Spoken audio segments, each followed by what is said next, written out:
جو کہتے ہیں کہ جو سور فوڈ ہیں یعنی لیمن، اورنج، املی کھانے سے جو باڈی کی ہیٹ ہے وہ کم ہو جاتی ہے، ایز اے رزلٹ جو ہے مردوں میں امپوٹنسی پیدا ہو جاتی ہے۔ جب ہم اس متھ کو سائنس کی کسوٹی پر پرکھتے ہیں تو جو عام نارمل سائز کا لیمن ہوتا ہے اس میں 30 to 40 ملی گرام وٹامن سی ہوتا ہے۔ وٹامن سی جو ہے یہ بلڈ فلو کو ریگولیٹ کرتا ہے۔ وٹامن سی جو ہے یہ سپرم کوالٹیز کو انہانس کرتا ہے۔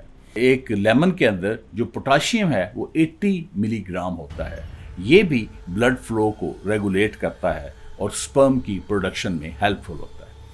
تو آپ نے دیکھا کہ وٹامن سی اور پوٹاشیم دونوں بلڈ فلو کو ریگولیٹ کرتے ہیں، اور جو فیمس ڈرگ ویاگرا ہے اس کا بھی پرائمری فنکشن یہی ہے کہ وہ بلڈ فلو کو انہانس کرتی ہے۔ اس کے علاوہ بھی دیکھیں تو لیمن کے اندر بایو فلیونائڈز ہوتے ہیں، کو 15 ملی گرام سے 20-30 ملی گرامز تک ہوتے ہیں، اور یہ سیکشل پاور کے لیے اچھے ہیں اور ای ڈی کے لیے، اریکٹائل ڈسفنکشن کے لیے بہت اچھے ہیں۔ اس کے علاوہ لیمن کے اندر اینٹی آکسیڈنٹس ہوتے ہیں، اور اینٹی آکسیڈنٹ سیکشل ہیلتھ کے لیے بڑے اچھے ہیں اور یہ ہارمون سسٹم کو سپورٹ کرتے ہیں۔ اس کے علاوہ لیمن کے اندر زنک ہوتا ہے اور سیلینیم ہوتا ہے۔ آپ یہ سن کر حیران ہوں گے کہ جو فیمس ہربل سیکس میڈیسن ہے گونڈافل ایف کیپسول، اس کے اندر بھی باقی چیزوں کے ساتھ ساتھ زنک اور سیلینیم ہوتے ہیں۔ اور ایک بڑی مشہور ہربل میڈیسن ہے حب خاص، اس میں لیمن ڈالا جاتا ہے۔ تو اب آپ خود دیکھ لیں کہ یہ متھ جو ہے یہ سائنس اور لاجک پر کس جگہ پر کھڑی ہے۔ چوتھی متھ جو ہے وہ یہ ہے کہ کوا مڈیر پر بولے تو مہمان آتے ہیں۔ اس متھ کا اوریجن بھی انڈو اور پاکستان کے علاقے سے۔ آپ یہ سن کر حیران ہوں گے کہ دنیا میں سب سے زیادہ کوے جو ہیں وہ انڈیا اور پاکستان کے علاقے میں پائے جاتے ہیں۔ تو جب کبھی کوئی مہمان آتا تو لوگ اس کی خاطر مدارت کے لیے وہ دیسی مرغ پکڑتے اور اس کو ذبح کرتے، تو اب اس میں سے گوشت وغیرہ رکھ لیتے، اور جو اس کے باقی پارٹس ہیں، وہ آنتڑیاں ہیں، کوئی خون ہے، کوئی اس کا جو پارٹس ہیں ڈفرینٹ، جن کو ہم چچڑے کہتے ہیں، تو وہ پھینک دیتے۔ تو یہی دیکھ کے کوا آ جاتا ہے، اور جب کوا آتا ہے تو کووں کی ایک مینٹیلٹی ہے کہ وہ کسی چیز کو اکیلے میں نہیں کرتے بلکہ گروپ میں کرتے، تو وہ پھر کائیں کائیں کرنے لگتا اور باقی کووں کو بلاتا۔ تو لوگوں نے آبزرو کیا کہ کوے بھی ہیں، کائیں کائیں کر رہے ہیں، اور مہمان بھی آ رہے ہیں، اس طرح سے ان کی آپس میں کنفاؤنڈنگ ہوگی اور یہ متھ بن گئی۔ تو اس کو ہم لاجک کی بنیاد پر دیکھتے ہیں تو نیوزی لینڈ کے اندر، مڈل ایسٹ کے اندر اور ساؤتھ افریقہ کے اندر کوے نہ ہونے کے برابر ہے، تو وہاں تو پھر کوئی مہمان آنا ہی نہیں چاہیے۔ پانچویں متھ یہ ہے کہ دائیں آنکھ پھڑکے تو یہ خوشبختی کی علامت ہے، بائیں آنکھ پھڑکے تو یہ بدبختی کی علامت ہے۔ اس کا اوریجن بھی انڈیا اور چائنا کی جو اینشنٹ سویلائزیشنز ہیں اس کے اندر ہے، جنہوں نے باڈی سمبلز کو ڈیوائن سمبلز کے ساتھ اٹیچ کر دیا، کہ کچھ باڈی سمبل جو ہیں یہ ایکچولی ڈیوائن سمبلز ہیں، یہ کوئی ڈیوائن کا میسج ہے، تو اس میں انہوں نے اس کو شامل کر دیا۔ اس متھ کے اندر آپ دیکھیں کہ دائیں آنکھ پھڑکنا انڈیا کے اندر جو ہے یہ گڈ فارچون ہے، لیکن چائنا کے اندر دائیں آنکھ پھڑکنا جو ہے یہ مس فارچون ہے۔ تو اگر ہم اس کی سائنس دیکھیں تو سائنس میں اس کو مایو کیمیا کہتے ہیں، اور اس کی وجہ ہوتی ہے سٹریس، اس کی وجہ ہوتی ہے کیفین، جو چائے میں، کافی میں، چاکلیٹ میں پائی جاتی ہے، اور اس کی وجہ ہوتی ہے فٹیگ اور کچھ اور میڈیسنس۔ تو اب آپ خود ہی دیکھ لیں کہ یہ متھ سائنس اور لاجک پر کہاں پر کھڑی ہے۔ چھٹی متھ یہ ہے کہ دائیں ہاتھ کی ہتھیلی پر کھجلی ہو تو دولت آنے والی ہے، اور بائیں ہاتھ کی ہتھیلی پہ کھجلی ہو تو دولت جانے والی ہے۔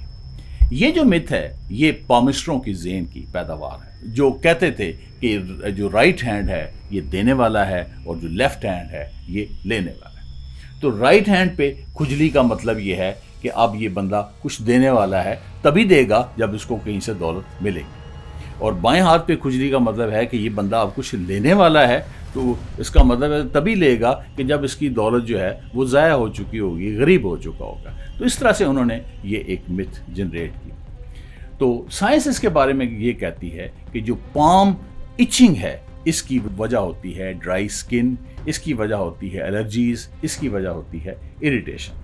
اس کا دولت ملنے یا نہ ملنے سے کوئی لینا دینا نہیں ہے، وگرنہ ایلان مسک ہر وقت دائیں ہاتھ کی ہتھیلی جو ہے اس پہ کھجلاتا رہتا، چونکہ وہ 1 منٹ میں $36,000 کماتا ہے اور 1 منٹ میں ایک دفعہ بھی اپنے دائیں ہاتھ کی ہتھیلی کو نہیں کھجلاتا۔ تو 7ویں مت یہ ہے کہ کالی بلی رستہ کاٹے تو ایکسیڈنٹ ہوتا ہے۔ پرانے زمانے میں لوگ رات کو سفر کرتے تھے اور بیل گاڑیوں کے اوپر سفر کرتے تھے، اور کالی بلی اگر سامنے آ جاتی تو اس کے کالے رنگ کی وجہ سے بیل کو وہ نظر نہ آتی اور صرف اس کی چمکیلی آنکھیں نظر آتی، اور بیل یہ سمجھتا کہ کوئی شیر ہے اور ڈر کے ادھر ادھر بھاگنا شروع کرتا۔ تو بیل گاڑی کسی درخت سے ٹکرا جاتی، بیل گاڑی الجھ جاتی، بیل گاڑی کسی گڑھے میں گر جاتی، یعنی اس کا ایکسیڈنٹ ہو جاتا۔ تو اس سے انہوں نے اس کو اٹیچ کر دیا کہ کالی بلی میں نظر آئے تو اس کے بعد ایکسیڈنٹ ہوتا ہے۔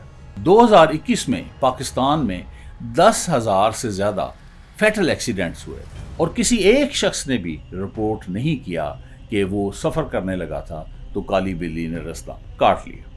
اور دوسرا دیکھیں کہ M2 کے اوپر ایک رپورٹ شائع ہوئی تو انہوں نے بتایا کہ جو موسٹ ایکسیڈنٹس ہیں وہ کروز اور انٹرسیکشن پہ ہوتے ہیں، خاص طور پہ کالا شاہ کاکو، سالٹ رینج اور وہ چکری کے قریب۔ تو آپ یہ دیکھیں کہ ان جگہ پہ بڑے ڈینجرس کروز ہیں اور یہاں پر اتنے زیادہ ایکسیڈنٹس ہوتے ہیں، اور کبھی کسی نے کوئی کالی بلی گزرتی نہیں دیکھی، کیونکہ موٹر وے کے اوپر اینیملز کو نہیں آنے دیا جاتا۔ تو اب آپ خود ہی دیکھ لیں کہ یہ مت جو ہے سائنس اور لاجک کے حساب سے کس جگہ پر کھڑی ہے۔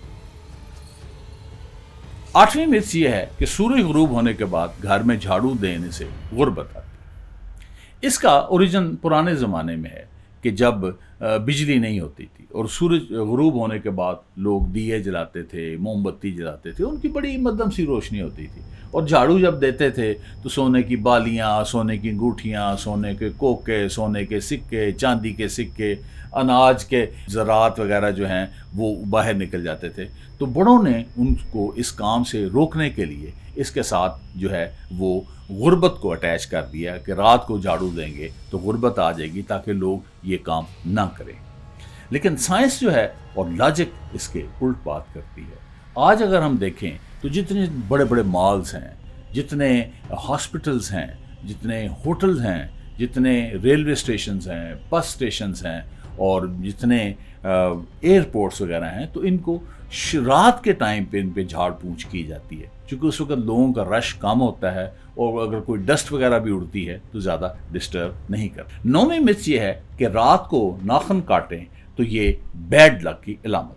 پرانے زمانے میں بجلی نہیں ہوتی تھی، لوگ دیے جلاتے تھے، موم بتی جلاتے تھے، لالٹین جلاتے تھے، اور بہت ہلکی سی روشنی ہوتی تھی، اور تیز دھار آلے سے وہ ناخن کاٹنے ہوتے تھے، اکثر انگلی کٹ جاتی تھی۔